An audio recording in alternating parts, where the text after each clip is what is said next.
Dios siempre está preparando una generación. A lo largo de la historia se han vivido muchas generaciones. Hay generaciones que se han vivido que ya pasaron, quedaron en el pasado, pero hay una generación que está viviendo hoy. Y este es el momento, este es el presente. La generación de Jesús fue una generación y esa pasó. La generación de José, ¿verdad? La generación de Abraham, de Isaac, de Jacob, ¿verdad? Y han existido muchas generaciones a lo largo de toda la historia. Y ahora Dios está dándonos una generación que somos nosotros los que hoy estamos vivos. Pero viene otra generación que son los niños de hoy. Los niños de hoy, dentro de 30, 40 años, van a tener otra posición y van a ser una generación nueva. Y seguramente usted y yo hemos pasado de esa generación.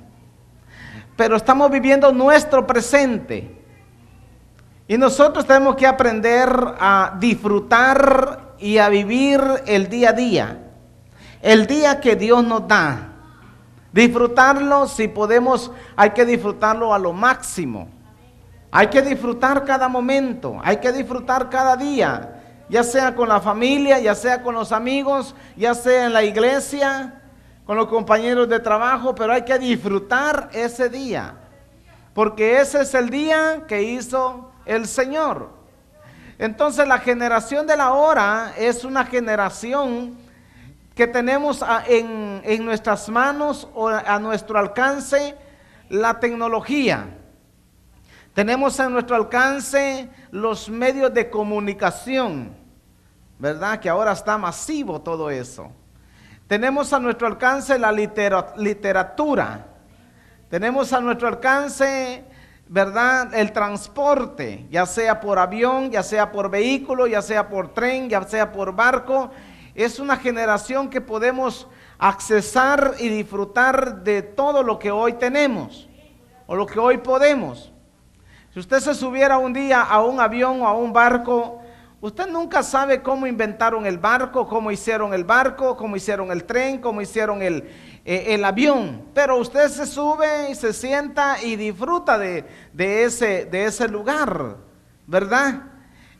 Pongamos un ejemplo, un avión puede costar millones de dólares, 60 millones de dólares un avión.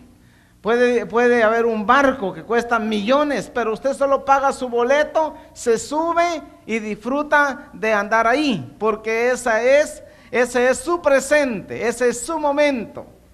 En el tiempo del apóstol Pablo, en el tiempo de nuestro Señor Jesucristo, ¿verdad? Eran, un burrito. Era, una casa, covachas, ¿verdad? Casas de madera, casas de piedra, ¿verdad? Casas muy antiguas, que ahora son antiguas, pero en ese tiempo era lo mejor que había en ese momento. Ahora nosotros estamos viviendo y disfrutando de algo mejor, gracias a Dios y que alguien lo inventó, ¿verdad? Disfrutamos de una Biblia. Disfrutamos del internet, de los aparatos inteligentes como los celulares, pero esa es la tecnología que tenemos a nuestro alcance hoy. Imagínense lo que van a llegar a tener nuestros hijos, nuestros nietos, nuestros bisnietos, van a llegar a tener cosas mayores, una tecnología superior, ¿verdad? Entonces, ¿qué quiero decir con eso? Que hay que disfrutar el presente, vivir el presente, porque no sabemos lo que va a traer el día de mañana.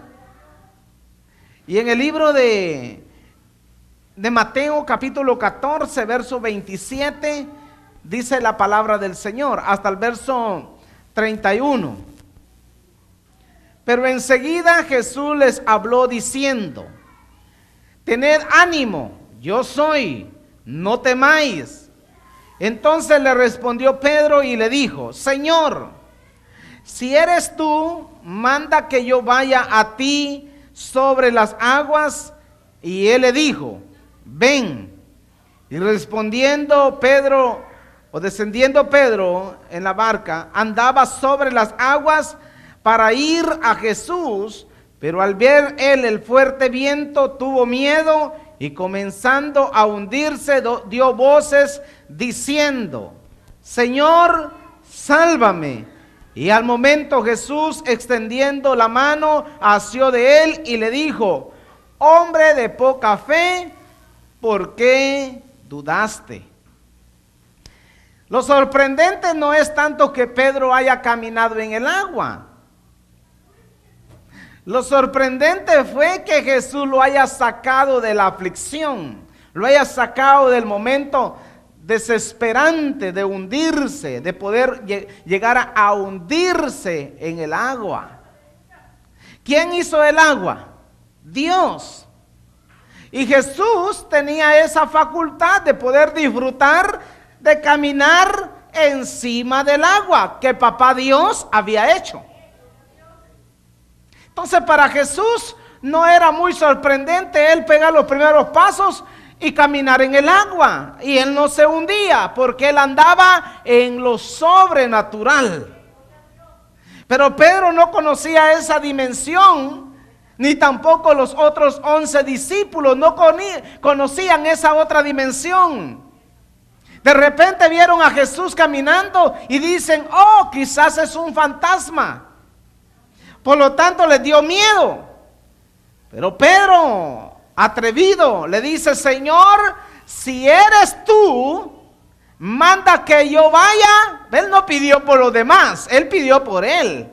Manda que yo vaya y camine en el agua. Como quien dice: si tú lo puedes hacer, y como tú me has enseñado que mayores cosas que las que tú haces, yo también las puedo hacer, entonces manda que yo vaya y camine en el agua. Y Jesús le dijo: ven. Y Pedro se atrevió y empezó a pegar los primeros pasos. Y empezó y caminó en el agua. Pero cuando él empezó a ver a los lados, ¿verdad?, la circunstancia que le rodeaba, él se empezó a hundir.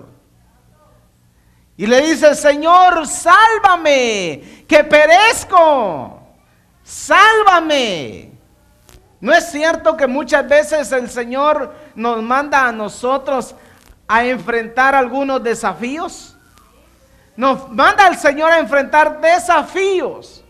Y cuando nos atrevemos a empezar a caminar en los desafíos o pruebas que el Señor nos empieza a mandar, tendemos a hundirnos cuando vemos las olas, cuando vemos los momentos difíciles o vemos las circunstancias. Y muchas veces a los pastores nos pasa algo, que cuando vemos que otro pastor ha podido conquistar buen territorio, ha podido ganar muchas almas, como que tendemos a decir lo mismo: Señor, si Él lo pudo hacer, manda que yo también lo haga. Y cuando empezamos a caminar y a pegar los primeros pasos sobre lo imposible y vemos la circunstancia que nos empieza a rodear, empezamos a dudar: ¿será que tú me llamaste? ¿Será que lo puedo hacer? ¿Será que lo lograré? ¿Será que podré enfrentar esta área, este momento en la vida? Y como que empezamos a tender como a dudar si fue Dios el que nos llamó. Y cuando nos vemos rodeados de esa situación, entonces le decimos: Señor, sálvame, sálvame, que perezco. Sálvame, sácame de esta circunstancia, ¿verdad? Sácame de este momento difícil. Y el Señor siempre nos dice: hombres de poca fe, ¿por qué dudan si fui yo el que los llamó? O sea que hay épocas o temporadas o momentos en la vida de nuestra generación que podemos llegar a ser tentados, ¿verdad?, a que no fue Dios el que nos llamó. Entonces, ¿por qué? Porque nos toca enfrentar circunstancias difíciles. Y Pedro no lo sabía, pero él se atrevió La pregunta es, ¿cuándo tú y yo nos vamos a enfrentar a los desafíos? ¿Cuándo vamos a decirle, Señor, si eres tú, manda que yo vaya y haga lo mismo que hiciste tú? Si eres tú el que llamó a tal ministerio, a tal pastor a hacer cosas grandes, manda que yo también vaya y camine sobre las circunstancias, que camine en lo imposible. No es fácil caminar en las circunstancias, no es fácil caminar en lo imposible, pero que sí se puede, se puede. Porque en el camino es el Señor el que va a proveer. Ese es el Señor el que va a suplir. En el camino, cuando Dios mira que nosotros ya estamos caminando, es donde Dios nos saca. Es donde Dios nos dice, estás caminando, ven. Pero hay que empezar a pegar los primeros pasos. Si nunca nos atrevemos a pegar los primeros pasos, pues nunca Dios va a ver qué es lo que intentamos hacer. Estás pensando tú en un negocio, en una empresa, y nunca empiezas tu primera inversión. ¿Cómo Dios va a saber que tú eres de las personas que se atreven a caminar en el primer paso del mundo de los negocios? Entonces ahí es donde Dios prueba tu corazón, cuando tú te atreves a pegar los primeros pasos. Y Dios quiere probarnos. Él siempre va a querer probarnos, a ver hasta dónde llega nuestro límite de la perseverancia. Hay dos factores que nos ayudan bastante a nosotros para poder triunfar en la vida. Una es la paciencia y otra es la fe. Cuando tenemos paciencia y somos pacientes para esperar en Dios, Dios va a empezar a intervenir en las áreas humanas que para nosotros es imposible. Dios va a empezar a hacerlo.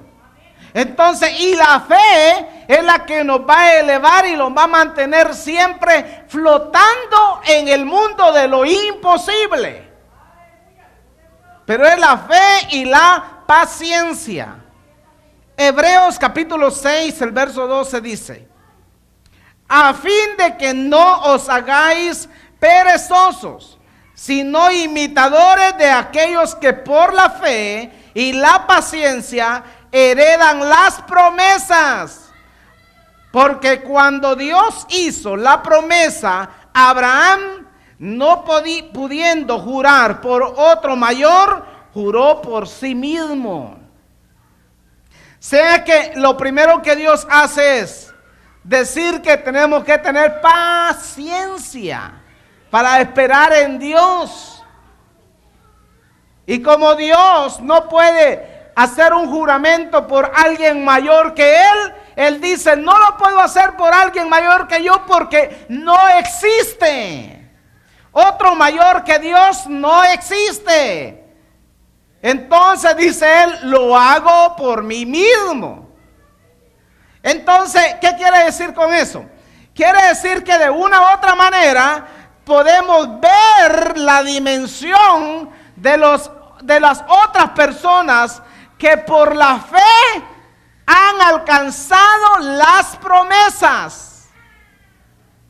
Entonces, no tiene nada malo ver, ¿verdad? Ver a alguien y decir, bueno, este alguien se atrevió a hacer algo por medio de la fe y tener la paciencia para lograr el éxito que tiene, ¿verdad? No es que vamos a poner la mirada en las otras personas, sino que vamos a ser, dice la Biblia, imitadores de aquellos que por la fe han alcanzado las promesas.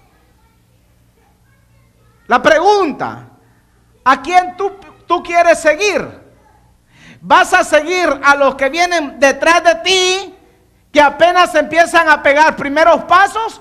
¿O vas a ver a los que han recorrido una trayectoria en la vida, en su tiempo, en su generación, y han tenido una visión amplia, una visión grande, que aunque hay cosas imposibles que en el mundo natural no se puede conquistar, lo han conquistado.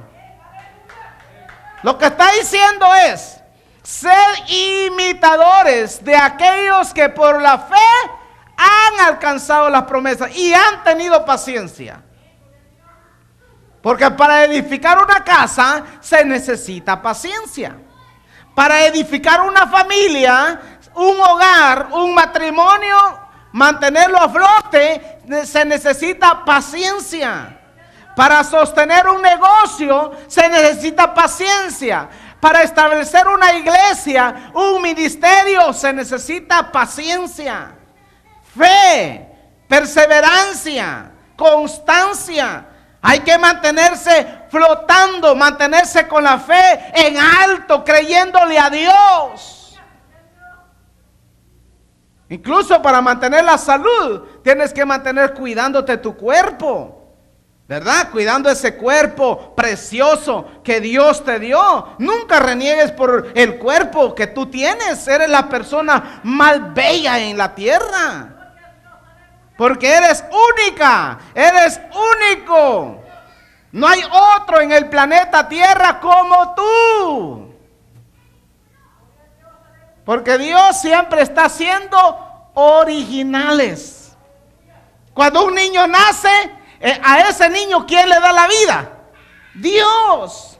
Y desde que el niño nace, ese niño ya es único, ya es única. El ADN de ese niño es único. No hay dos. Entonces, ¿qué quiere decir con eso? Que hasta para mantenerse con la salud, uno también necesita seguir un patrón de vida. Si hay comidas que tú sabes que te hacen daño, no las comas por sabrosas que se vean. Si hay una comida que tú sabes que esa comida no te cae bien a tu cuerpo y tú dices, no, eso me produce tal enfermedad. ¿Por qué cree usted que Dios no quiere que nosotros tomemos cerveza? Si la cerveza aparentemente es refrescante. Porque dentro de la cerveza viene lo que se llama la enfermedad de cirrosis. Es una manchita amarilla que produce en el hígado. Y se le ponen amarillos los ojos a las personas.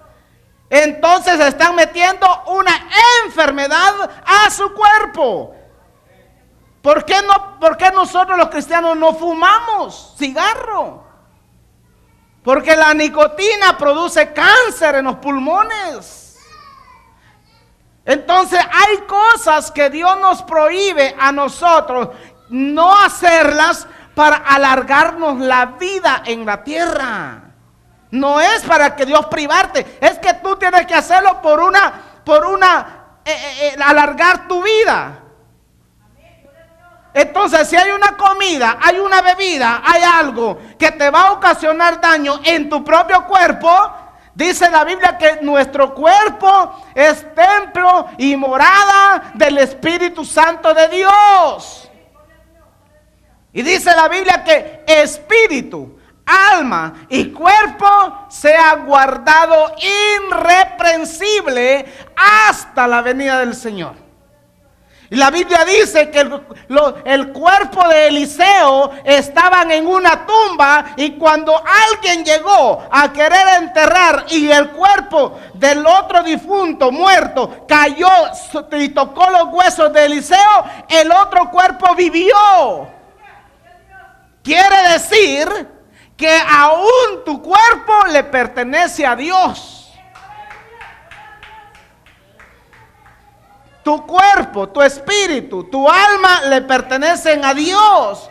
Por lo tanto, debemos de aprender a cuidarlo. A cuidarlo. ¿Verdad? ¿Por qué? Porque dice que hay que tener perseverancia para saber cuidar lo que es de Dios. ¿Sabes tú que cuando tú mueres, ni aún los brujos pueden hacer nada con tu cuerpo? Tu cuerpo es propiedad de Dios. Los diezmos son propiedad de Dios y el día de reposo también es propiedad de Dios. ¿Qué quiere decir con eso, pastor? Que hay que aprender a vivir el tiempo que estamos viviendo, vivirlo sanamente, con salud, mantenerlos constantes, perseverando y viendo hacia adelante. Amén. Mira lo que dice Eclesiastés, capítulo 7, el verso 8. Más vale un buen final que un buen principio. El que tiene paciencia llega a la meta. El orgulloso habla mucho, pero no logra nada. Sea que lo que está diciendo es que no importa cómo tú empezaste. Lo que importa es cómo tú vas a terminar. ¿Cuántos hemos empezado algo no bien? Hemos empezado algo con tantas dificultades. Pero lo importante no es cómo tú empiezas. Lo importante es cómo tú termines la carrera. ¿Verdad? Que siempre termines lo que has empezado cantando victoria y contándole un éxito a tus hijos. Diciéndoles: hijos, me esforcé, trabajé duro, el principio fue duro, pero ahora estoy disfrutando de lo que empecé antes. Amén. Entonces dice aquí que el orgulloso habla mucho. ¿Usted ha visto algún día una persona así? O muchas. Habla mucho, dice aquí, pero nunca logran nada. Es aquella persona que todo el tiempo dice: no, es que si no fuera por mí, nadie hiciera algo, ¿me entiende? Tal vez en la vida yo he visto una o más personas así, pero aquí dice que esa persona es orgullosa. Habla mucho, pero no hace nada. Pero yo creo que Dios está tratando de decirnos algo hoy. Hay que echar abajo el orgullo, hay que hablar menos y hacer más. Usted puede hablar muy bien, pero no hacer nada. Y eso no le va a impresionar a Dios. A Dios le va a impresionar que usted hable poco, pero haga mucho. Eso le va a impresionar a Dios. Santiago capítulo 1, el verso 3. Dice: sabiendo que la prueba de vuestra fe produce ¿qué? Paciencia. Mas tenga la paciencia su propia obra completa, para que seas perfectos y cabales, sin que os falte cosa alguna. Sea que cuando usted va a tener un éxito, va a ser probado, va a ser probada. Porque la fe produce ¿qué? Paciencia. Y la paciencia, para que sea completa, tiene que ser probada. La paciencia y la fe van ligadas. Abraham, cuando salió de Ur de los Caldeos, pasaron 24 años para que se le cumpliera la promesa. ¿Cometió errores durante los 24 años? Sí, cometió errores. Hasta engendró un hijo fuera del matrimonio. Se acostó con Agar y nació Ismael. Cometió errores Abraham. Pero el caso que él haya, escuche esto, haya cometido errores, no le hizo retroceder del llamado que que Dios le había hecho. El caso que él cometió error no le hizo retroceder a la fe que le había sido inyectada por años. Él perseveró. Quiere decir que en el camino, mientras tú vayas caminando por fe, sosteniéndote en el agua, estás expuesto a cometer errores. Pero una cosa es que te quedes en el error, ¿verdad? Y te mantengas ahí recordando tu fracaso. Y otra cosa es que digas, es verdad, yo fallé. Porque si Adán y Eva, cuando pecaron, ellos hubieran sido sinceros con Dios, no hubieran andado echándole la culpa a nadie, ¿verdad? Cuando Dios los llamó a juicio, no hubieran dicho, le había dicho Adán a Dios, mira, Señor, es verdad, tú me dijiste que no comiera de ese árbol, del fruto de ese árbol, pero yo fallé. No le echo la culpa ni a Eva, ni al animal, ni al campo, la culpa es mía. Perdóname. Si cuando a Eva, Dios le dijo, Eva, ¿qué fue lo que hiciste? Eva le hubiera dicho, Señor, yo fui la que fallé. Ni fue la serpiente, yo fui la que fallé. ¿Usted qué cree que hubiera hecho Dios? Dios lo hubiera perdonado, hubiera dado un giro, así mire, un giro de 80 grados, la historia de la humanidad. Pero ¿sabe qué hicieron ellos? Echarle la culpa a terceras personas. Ah, no, yo no fui, Señor. Mira la mujer que me diste. Y Eva le dijo, mira esa serpiente que hiciste. O sea que en otras palabras, la culpa se la estaban echando a Dios que lo había creado. ¿Qué sucede cuando tú fallas? Nunca reconocemos que hemos fallado nosotros, sino que decimos, ah no, el día, la noche, es que ya está lloviendo, que hay mucho sol, que hay, es que esto, cualquier cosa le andamos echando la culpa a terceros.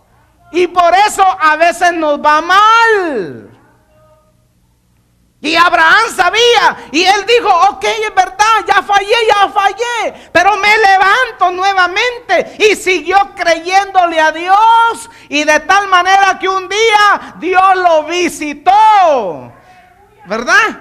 Dios lo visitó y le dijo, Abraham, por cuanto agradaste mi corazón, ahora el año que viene Sara estará mamantando un hijo, varón, y le pondrá su nombre Isaac, que significa risa. Quiere decir que él reconoció su error. Entonces, para que uno querer serle fiel a Dios y querer tener buenas obras, hay que botar abajo el orgullo. Reconocer que somos humanos y que de una u otra manera todos fallamos. Pastor, ¿los apóstoles cometieron errores? Sí. Y tú también vas a cometer errores, pero no te quedes en el fracaso. Tienes que levantarte. Tienes que levantarte con impulso y creerle a Dios que Dios es juez justo para proveerte y para bendecir tu vida. Pero eso es cuando sabemos escuchar la voz de Dios cuando nos está hablando. Amén. Salmo capítulo 40, el verso 1, dice, al verso 3, pacientemente esperé a Jehová y se inclinó a mí y oyó mi clamor y me hizo sacar del pozo de la desesperación, del lodo cenagoso, puso mis pies sobre peña y enderezó mis pasos. Puso luego en mi boca cántico nuevo, alabanza a nuestro Dios. Verán esto muchos y temerán y confiarán en Jehová. Sea que lo que Dios hace cuando te ve a ti, que tú tienes paciencia, Dios te pone en alto. Pone cántico nuevo en tu boca. Pone palabras de sabiduría en tus labios. Pone un corazón nuevo pero hay que esperar pacientemente en Jehová. Y luego dice ahí que Él puso nuestros pies, ¿dónde? Sobre peña. La persona que tiene los pies sobre la peña no se mueve. Aunque venga la tormenta, no se mueve. Permanece para siempre. Permanece. Escuche esto. Porque cuando tú tienes un llamado de parte de Dios, Dios está probando siempre tu corazón y está viendo qué tanta fe y qué tanta paciencia tienes para saber esperar en Dios. No hay, mira, cuando tú empiezas algo y no perseveras, dejas mucho que ver con la gente que te miran. Empiezas a edificar una casa y no la terminas, ¿cómo dice la gente? ¿Qué pasa al frente? Este solo empezó, pero no pudo terminar. Entonces aquí dice, verán esto muchos y temerán. ¿Y qué más? Y confiarán en Jehová. O sea que, escuche, porque su testimonio de quién es Dios, cómo es Dios, marca mucho al Dios que le sirves. Dios no te va a bendecir a ti porque tú digas soy evangélico, soy aleluya, digo amén, exalto. No, Dios no te va a bendecir por eso. Eso lo puede hacer hasta el mundo. Dios te va a empezar a bendecir cuando tú lleves dentro un cristianismo sincero. Porque cuánta gente encontramos hoy en día que dicen tener fe, ¿verdad? Pero cuando vienen los momentos difíciles, dudan de la fe que tienen. ¿Cuánta gente encontramos hoy en día que dicen tener a un Dios grande, pero cuando viene la prueba y viene la dificultad, pasan llorando? A mí me encanta ver la gente que a pesar que tengan problemas y dificultades, siempre tienen una sonrisa en los labios. Siempre tienen un gesto de agradecimiento. No importa, Señor, la prueba, no importa la dificultad, no importa cuál problema esté pasando, yo siempre le voy a sonreír a la vida y voy a acostumbrarme, Señor, a vivir mi día a día. Voy a vivir mi día a día. Y voy a sonreírle aún a mis problemas, aún a mi situación. Voy a sonreír. Entonces, porque hay un cántico nuevo en tus labios. Eso no lo pone nadie, eso lo pone Dios en tu corazón. Pone ese cántico de alegría, de gozo, ¿verdad? No de tristeza, no de lamento. Aún Jesús estaba en la cruz y Él no se lamentaba, sino que le decía, Padre, en tus manos encomiendo mi espíritu. Padre, perdónalos porque no saben lo que hacen. Padre, esto fue lo que tú permitiste. Te alabo. Él siempre estaba, aún en la cruz, estaba salvando a la gente. ¿Qué quiere decir eso? Que la circunstancia que tú vives hoy, Dios la va a colmar para algo grande en el futuro. Algo grande viene. Y eso es lo que Dios quiere siempre enseñarnos a nosotros. Que a pesar de lo que estemos viviendo, hay que creerle a Dios por esas cosas grandes. Hay que creerle a Dios que veremos la gloria de Él manifestada en nuestras vidas. Amén. No importa lo que pase. No importa tu situación, no importa tu presente. Hay veces que el enemigo trata de recordarte solamente tus momentos difíciles. Recuerda también el éxito que has tenido. Recuérdate también cuando te ha ido bien. Recuerda siempre cuando has empezado algo y lo has hecho con alegría. Y aún si un día llegara tu fracaso, aún el mismo fracaso es parte de tu éxito. Del polvo me levantaré, decía David. ¿verdad? Aún a mis enemigos los tendré bajo la planta de mis pies. Era una fe y era una confianza que él tenía en Dios. Hay veces que vivimos todo el tiempo recordando, ay pastor, me va mal, no hay qué hacer, tengo tal problema, hablaron de mí, dijeron algo de mí, la vecina no me quiere, el vecino me anda llevando entre de ojos, hay alguien que me debe y nunca me paga, ¿verdad? Y vivimos lamentándonos del presente. Hay quienes que se lamentan hasta de la familia. Si la familia es una bendición, los amigos son una bendición, la gente que Dios pone a tu lado, a tu alrededor, es una bendición. Lo que pasa es que existen varios tipos de corazones.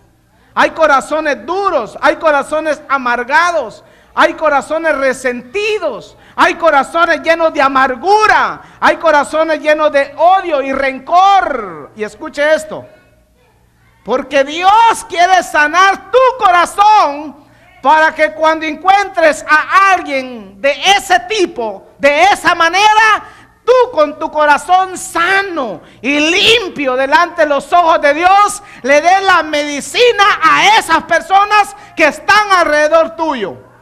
Quizás esas personas se están quejando por la situación presente, pero tú le vas a tener un testimonio para esa persona y le vas a decir, yo estaba así, yo era así, ¿verdad?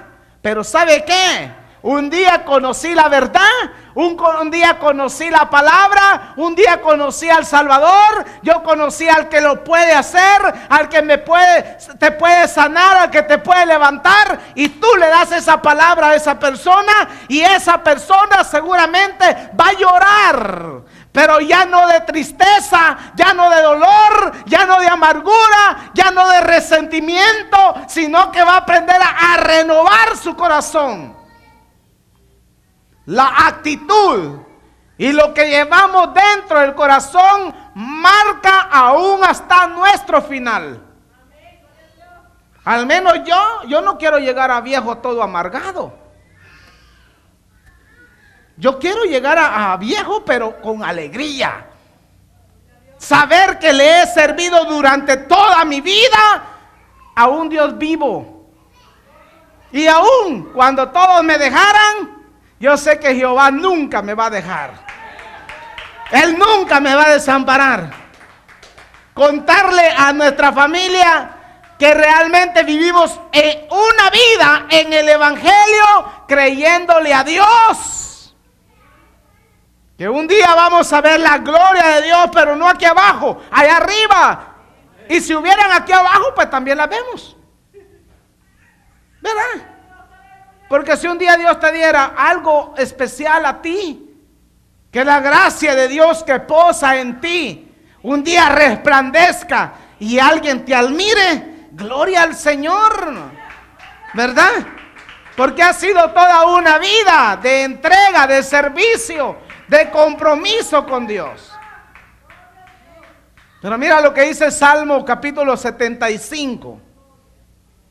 El verso 1 en adelante al verso 9 dice: gracias te damos, oh Dios, gracias te damos, pues cercano está tu nombre, los hombres cuentan tus maravillas, el tiempo que señalare, yo juzgaré rectamente, se arruinará la tierra y los moradores, yo sostengo sus columnas.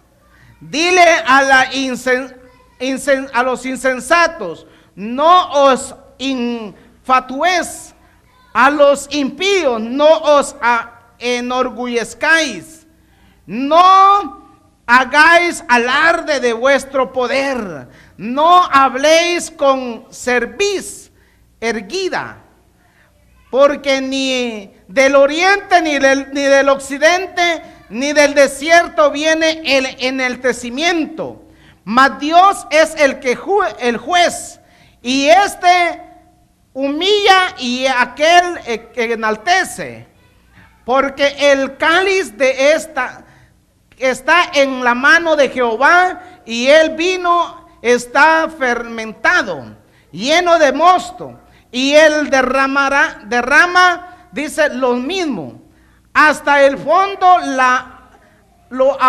apurarán, y lo beberán todos los impíos de la tierra. El verso 9 dice, pero yo siempre anunciaré y convocaré o cantaré alabanza, dice, al Dios de Jacob. Hay cosas que pasan en esta tierra que usted y yo no podemos explicarlas. ¿Me ayudan el teclado, por favor? Hay cosas que usted y yo no las vamos a poder explicar.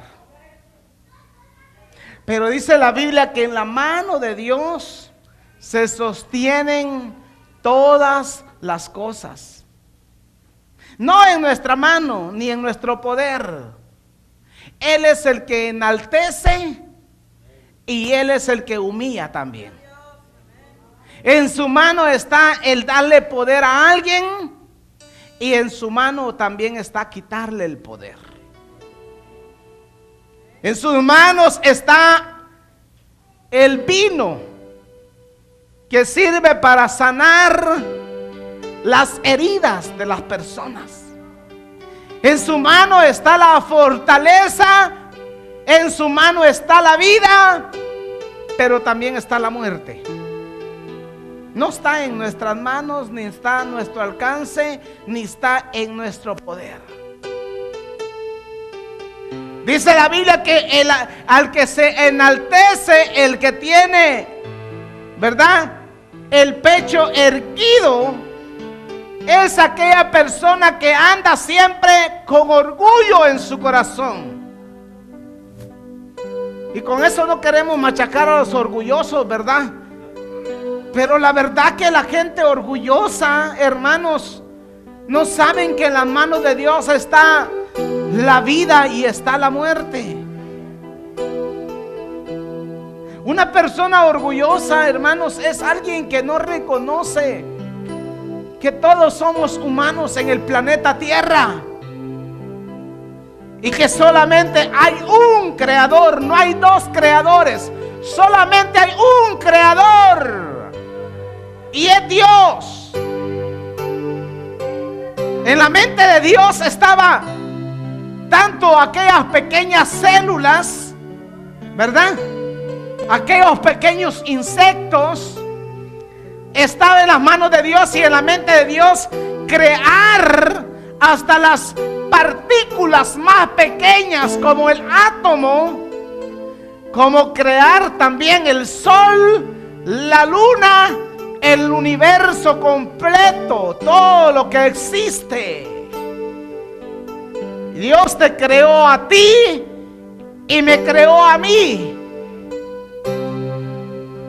El orgulloso es aquel, dice el Salmo 14, capítulo 14, dice que es aquella persona que es altiva de corazón, y es aquella persona que dice en su corazón: no hay Dios, porque se han torcido sus pensamientos. Es aquella persona que dice: no, es que si no fuera yo. Es aquella persona que dice: porque yo. Es que si yo no doy, es que si yo no hago. Esa es la persona orgullosa de que Dios está hablando. Es que yo soy la que soy, yo soy el que soy, si no era por mi apellido. ¿Por qué no decir esta tarde: Señor, estoy viviendo en mi generación, estoy viviendo mi tiempo, estoy viviendo mi momento, pero tú eres el que me da la vida, tú eres el que me da las fuerzas, tú eres el que me enalteces, pero eres tú el que me puedes humillar. ¿Por qué no le decimos al Señor sinceramente: Señor, si en mi corazón ha existido, ha querido existir un pequeño orgullo, Señor, cancelo a ese orgullo que ha querido brotar en mí. ¿Qué dice la Biblia? Dice la Biblia que Dios pone gracia. ¿En dónde? En el humilde. Y al altivo Él lo ve de lejos. ¿Usted quiere saber las confrontaciones de Dios? Escuche esto. ¿Usted alguna vez alguien se ha sentido confrontado?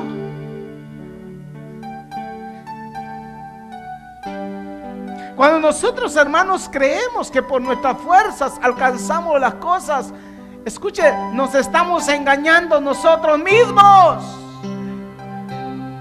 ¿Por qué no te pones de pie un momentito conmigo y levanta tus manos?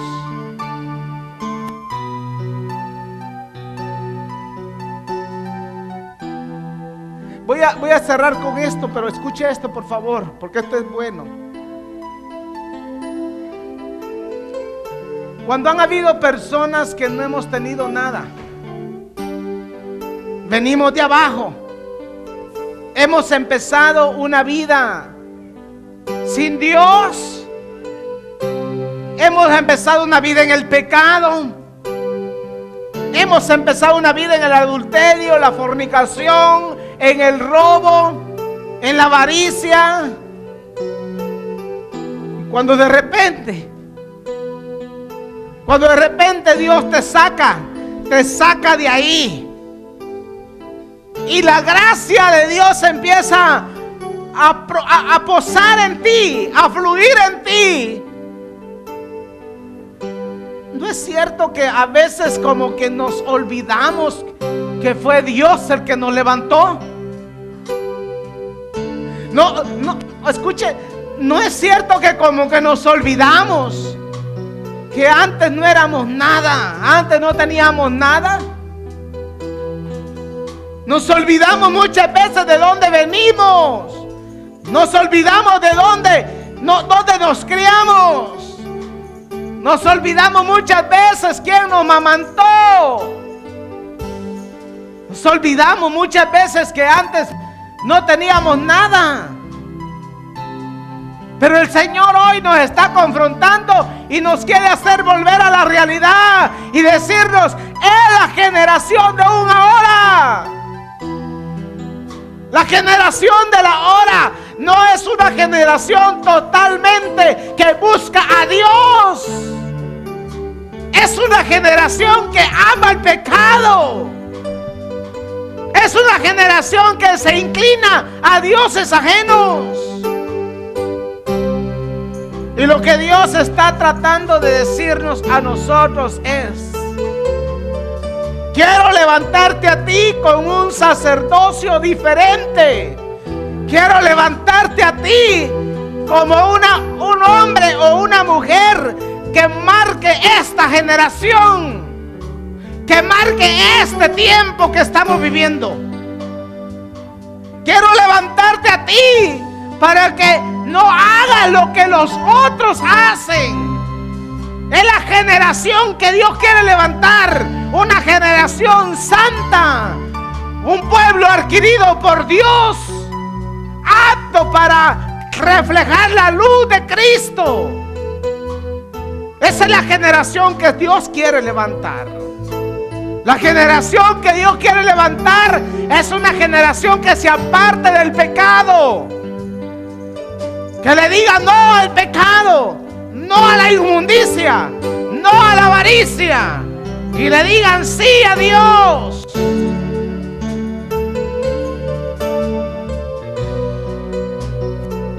Eso es lo que Dios está buscando. ¿Por qué no levantamos nuestras manos y le decimos: Señor, perdóname? Perdóname. Quiero ser santo. Quiero purificarme. Quiero consagrarme. Quiero que mi orgullo caiga al piso. Quiero morir para que tú vivas en mí. Quiero, Señor, ser usado por ti en milagros, señales, prodigios. Quiero ser usado por ti con una unción poderosa, con una unción diferente. Quiero que haya en mí cántico nuevo. Quiero que haya alabanza en mis labios. Quiero humillarme delante de ti, Señor, para que tú seas enaltecido, para que tú estés puesto en alto todo el tiempo. Padre, quiero orar, Señor, por cada hijo tuyo en este lugar. En el nombre de Jesús de Nazaret. Padre, es cierto que el apóstol Pedro caminó en el agua. Es cierto, Señor, que los apóstoles vieron cosas que otros no veían. Pero entraron en el proceso, Señor. Padre, es cierto que Abraham cometió tantos errores, Señor. Pero tú siempre lo levantaste porque mantuvo una fe viva, Señor. Una fe genuina, Padre. Hoy esta tarde, Señor, reconocemos, Señor, que no es por nuestras fuerzas. Es tu voluntad. Es tu gracia. Es tu favor. El que fluye en mí. El que me da vida. El que me levanta. Ayúdame, Señor, a mantenerme perseverando. Mantenerme en perseverancia. Mantenerme con humildad. Y ver a aquellos, Señor, que por la fe y la paciencia heredaron las promesas. Aleluya, en el nombre de Jesús. En el nombre de Jesús. Declaro, Señor, que nuestro corazón es limpio. Si encontramos, Padre, personas con un corazón amargado, con un corazón resentido, hoy oramos, Señor. Hoy oramos y declaramos, Señor, que vamos a ser usados por ti para llevar esa palabra, Señor. Para llevar esa palabra y sanar los corazones. Dar vida donde hay muerte. Aleluya, en el nombre de Jesús. Amén. Y amén. Washington, D.C. is situated on the east coast of the USA, along the banks of the Potomac River. The city has an area of just under 70 square miles, but it sure packs a lot in.